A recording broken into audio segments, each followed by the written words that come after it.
The movie is set in the year 2050. It's been found that dark energy is destabilizing the sun, and it is quickly dying, threatening all life on Earth with a new ice age. However, after some serious research, scientists have concluded that a nuclear fission bomb with a mass equivalent of Manhattan Island can reignite the dying sun. The Icarus I, a prototype spacecraft with advanced heat shielding and a sophisticated artificial intelligence, is tasked with the arduous journey of transporting the payload to the sun. An experienced crew, led by Captain Pinbacker, is sent for the mission, but unfortunately, it fails, and the spacecraft is lost in space. 7 years have passed by, and humanity is making a second attempt to resuscitate the sun with the Icarus II. The crew consists of the mission leader, Captain Kaneda, and several other experienced members, like physicist Robert Capa, who is overseeing the final calculations for the bomb's payload deployment and detonation, Mace, the head engineer, and Corazon, the botanist responsible for maintaining the oxygen garden that provides both food and carbon to recycle the atmosphere during the trip. After 16 long months, the ship finally nears the sun. However, the solar noise known as the dead zone begins to interfere with radio communications to Earth a week earlier than expected. As a result, the crew is left with just 24 hours to collect all of their individual thoughts and send them to their loved ones back home. During Kappa's turn, he has difficulty finding the right words and makes several attempts at his message, unintentionally exhausting all of the remaining time. This enrages Mace, and a fight breaks out between the two. Fortunately, the crew breaks their fight and sends Mace to spend some time in the Earth Room, which simulates the exact atmosphere on Earth. Later, when the crew meets to discuss their latest progress, the spacecraft botanist, Corazon, notes that the ship already has enough oxygen stored up for the delivery and the return trip. As they get closer to the sun, the ship's medical physician, Dr. Cyril, becomes fascinated with the view from the ship's viewport. He becomes curious to experience the unfiltered view of the sun. However, the AI warns him that he can only tolerate 3.1% of the actual light. Despite this, Cyril keeps exposing himself to the sun, causing his skin to peel away. Meanwhile, Captain Kaneda researches the video logs of Captain Pinbacker, the commander of Icarus I, in an attempt to discover why the original mission failed. He plays one video where Pinbacker describes a small meteor storm that did superficial damage to the Icarus I. As the ship approaches Mercury, communications specialist Harvey picks up a signal from the Icarus I's distress beacon. However, he only hears faint signals because it was amplified by the iron in Mercury's mass. He becomes sure that some of those aboard Icarus I could still be alive and discusses with his crew whether the current mission should be altered in order to check on the Icarus I's distress beacon. As expected, Mace is not happy with the suggestion, and he tells everyone that it's a dangerous mission. However, Dr. Searle contradicts that diverting to the Icarus I could possibly add a second bomb, and having two could be advantageous if something goes wrong with the first one. This results in a heated discussion, and Captain Kaneda puts an end to it by handing the decision to the ship's most informed person in these matters, their nuclear physicist, Robert Capa. However, Capa also has a hard time making a decision. Left with no choice, he flips a coin, which finalizes them heading to rescue Icarus I.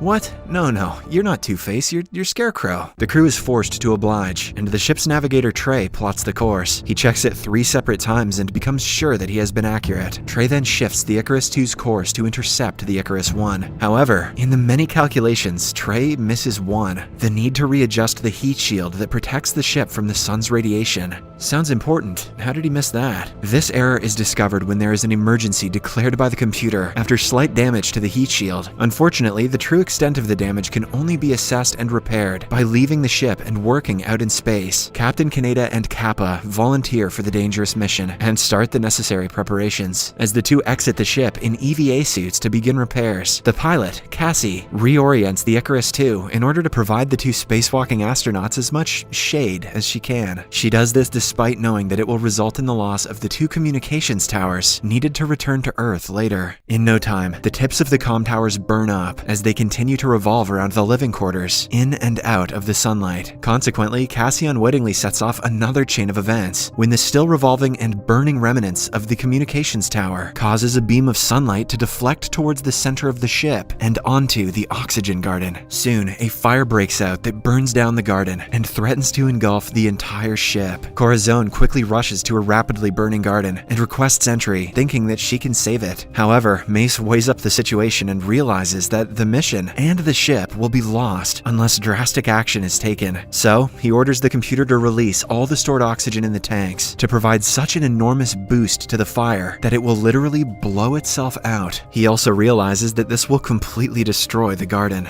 During this event, the artificial intelligence begins to take automatic control of the Icarus II. It also tries to return the heat shield back to cover the living quarters, despite the fact that it is currently protecting Captain and Kappa, who are still outside. Cassie realizes that this maneuver will result in the death of the two spacewalkers, and she tries to countermand the order, but the AI refuses to budge. With time running out, the AI and Cassie fight over control for a few moments, with the latter eventually using an override command that needs to be authorized by a second crew member. Cassie turns to Mace and seeks his authorization code, but he refuses. He believes that the importance of the mission far outweighs the loss of Kaneda and Kappa. Cassie then pleads with Harvey, and fortunately, he issues his authorization. Enraged, Mace directly calls Captain Kaneda and asks him to support him in countermanding the orders issued by Cassie and Harvey, a decision that will result in his own death and that of Kappa. As expected, the dutiful Captain Kaneda agrees with Mace that the mission is more important than his and Kappa's life. The captain then tells the AI to resume corrective shading and proceed with the mission. The AI obliges, and as the cover for the two astronauts is diminished, Kaneda orders Kappa to go back to the safety of the ship as he patches the last of the heat shield damage by himself. Kappa reluctantly complies, and shortly after Kaneda fixes the remaining damage, he is exposed to the sun and killed. Because of the loss of their oxygen garden, the crew is now forced to intercept Icarus I. Trey panics and starts blaming himself for the incident. Hence, the crew puts him inside an isolation room so that he doesn't commit the unthinkable. In the next scene, the ship eventually reaches Icarus I. Searle, Kappa, Mace, and Harvey board the ship through an airlock and discover that there is enough food, a flourishing oxygen garden, and a workable payload aboard. However, there has been extensive damage to the ship's computer servers, which will not allow the ship to move. The crew also sees a video log from the late Icarus I's captain, Pinbacker. In the video, Pinbacker is sporting signs of disfigurement and suggests that the ship's crew chose to scrub the mission, believing that humanity's impending destruction was God's will. That's what happens when you send a religious guy to do space science. Additionally, all crew members of Icarus I are found burned to death in the viewing room, which is a result of the protective filter being turned off. As the group continues investigating, the airlock connecting the two ships gets mysteriously destroyed, and both ships are pulled apart. The crew inside Icarus I panics and looks around for ways to escape. They eventually find one EVA suit, and Mace and Searle decide that Kappa should use it, as he is the only one able to deploy the payload. Why was Mace cool with Kappa dying earlier then? However, communication specialist Harvey, who is also the new captain following Kaneda's death, wants the suit for himself. This results in a brief argument, but Harvey is eventually dismissed. The crew then decides amongst themselves that Searle will stay back at Icarus I to manually open the shafts, while Harvey and Mace use the insulation of the ship to cover themselves so that they can hold on to Kappa as he is shot towards the Icarus II. Unfortunately, during the attempt, Kappa and Mace make it to the Icarus II, but the former loses his grip on Harvey. As a result, Harvey drifts off into outer space and is frozen. His body can be seen breaking apart when it collides with the ship, and burning up when his corpse leaves the protection of the heat shield. That's a badass way to go. Meanwhile, Searle enters Icarus I's viewing room to prepare for his death, and as soon as Icarus II leaves, the shielding from the sun is gone, and Searle is burned to death. Back at the Icarus II, Corazon calculates how much oxygen they have, and how much they need to complete the mission. After a bit of research, she concludes that there is enough oxygen for 4 of the 5 of them to live and deliver the payload. Realizing that Trey is the biggest liability, the crew reluctantly decides to finish him off. However, when Mace goes to carry out the act, he finds Trey has already committed the unthinkable. The psychotic Mace then viciously smears some of the blood on Kappa's hand, blaming him for Trey's death. Soon, a fight breaks out between the two, but it doesn't last long as they have trouble breathing. Kappa immediately heads to the payload room and learns from the AI that there is still not enough oxygen for all of them to live until they deliver the payload. This puzzles Kappa, as Corazon did the math, and there should be enough oxygen for all 4 surviving crew members. Surprisingly, the AI tells him that there are actually 5 people on board the ship at the moment, and the 5th person is in the viewing room. Stunned, Kappa races to the viewing room and discovers that Pinbacker, captain of Icarus I, is still alive. He is terribly burnt everywhere on his body and is clearly psychotic. It is also revealed that he is the one who destroyed the airlock connecting the 2 ships earlier. Pinbacker slices the wound in Kappa's chest with a stolen scalpel and chases him through the ship. Kappa makes it to the EVA suit room and locks himself in. However,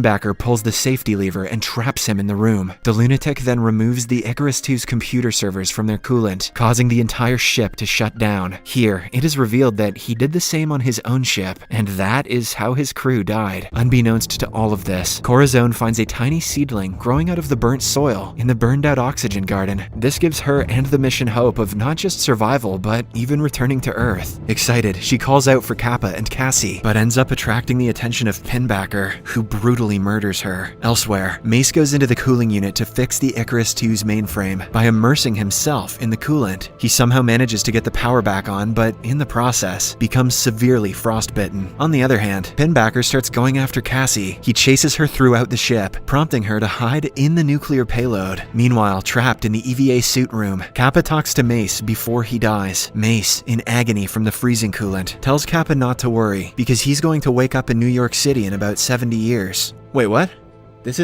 Oh, sorry. He tells Kappa that he'll have to manually decouple the nuclear payload from Icarus and fly it directly into the sun. He eventually passes away while begging Kappa to complete the mission. Later, Kappa punctures the inner door with a welding torch and escapes from the room by donning an EVA suit. He then decouples the payload and walks to the front hatch of the ship. As the payload and Icarus II drift apart, Kappa uses the propulsion unit of his EVA suit to fly to the payload. As soon as he lands, the payload's thrusters fire and burn up part of the Icarus II, causing the ship to explode. Shortly after, Kappa goes into the payload to manually pilot and ignite it. There, he finds a distraught Cassie and tries to help her up, but just then, the psychotic Pinbacker arrives at the scene and ambushes Kappa. He starts rambling about God and is about to finish off Kappa, but fortunately, Cassie comes to the rescue. The two then double up and eventually escape Pinbacker's clutches. By this time, the payload has neared the sun's surface. Kappa sees Pinbacker on the edge of the bomb, but decides to concentrate on the task at hand. He quickly ignites the payload and starts the nuclear reaction. In no time, the sun bursts into large flames, and Kappa stares into it as if he has found peace. He even touches the flames before dying. Back on Earth, Robert Kappa's sister and her children are outside in a park covered with snow as she watches the last message sent to her by Kappa. The movie ends as the sun finally comes out after years and brightens the frozen Sydney harbor, indicating that the heroic crew has succeeded in their mission.